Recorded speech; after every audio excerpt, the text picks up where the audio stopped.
ہم ہر نماز کی ہر رکعت میں اللہ سے یہ دعا مانگتے ہیں،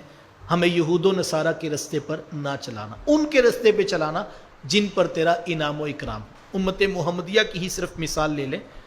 تو یہ پوچھنے کی ضرورت نہیں کہ انعام یافتہ کون لوگ ہیں۔ ابو بکر و عمر، عثمان و علی رضی اللہ تعالی عنہم، یہ وہ برگزیدہ اصحاب ہیں کہ جو راہ راست پر تھے، جن پر اللہ کا انعام ہوا۔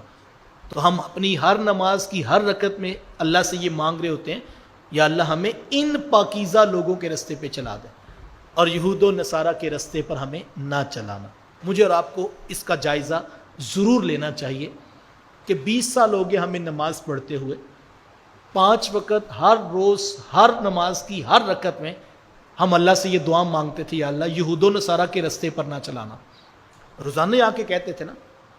فجر میں کہا، ظہر میں کہا، عصر میں کہا، مغرب میں کہا، عشاء میں، تیری ہر رکعت میں ہم نے یہ کہا کہ مالک ہمیں یہود و نصارہ کے رستے پر نہ چلانا، جن پر تیرا غضب ہوا یا جو بھٹک گئے تیری راہ سے، ان کے راہ پر نہ چلانا۔ میں اپنی زندگی کا جائزہ لوں، آپ اپنے اندر اتر جائیں۔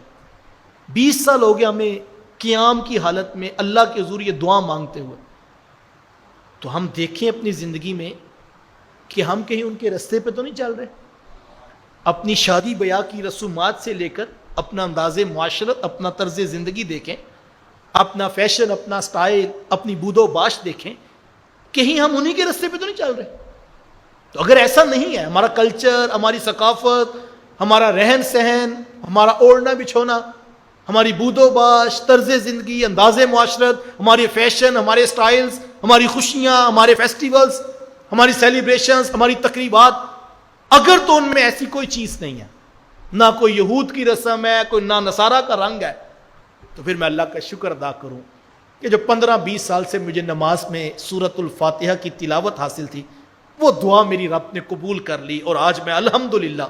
اپنی زندگی میں، اپنے کاروبار میں، اپنی معیشت میں، اپنے معاشرت میں، اپنی سوسائٹی میں، اپنے کلچر میں، اپنی خوشیوں میں، اپنے غموں میں، اپنی تقریبات میں، اپنی سیلیبریشنز میں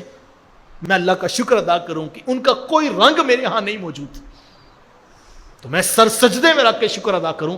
کہ وہ جو میں 8-10 سال کی عمر سے دعا مانگنا شروع کی تھی، وہ اللہ نے میری قبول کر لی۔ لیکن اگر ایسا نہیں ہے، ہمیں سکون ہی نہیں ملتا جب تک ہماری شادی میں ہندوانہ، یہودانہ اور عیسائیوں کی رسمیں شامل نہ ہو جائیں، ہمیں لطف ہی نہیں آتا۔ ہماری عید کی پارٹی بھی جب تک بھٹکے ہوئے لوگوں کی رسم و رواج کی تصویر نہ پیش کر دے، ہمیں لطف ہی نہیں آتا، ہماری انجوائمنٹ ہی پوری نہیں ہوتی۔ تو پھر مجھے اور آپ کو جائزہ لینا چاہیے کہ وہ ہم رسم ادا کرتے ہیں نماز میں کھڑے ہو کر، ہم نے ابھی تک وہ نور حاصل نہیں کیا۔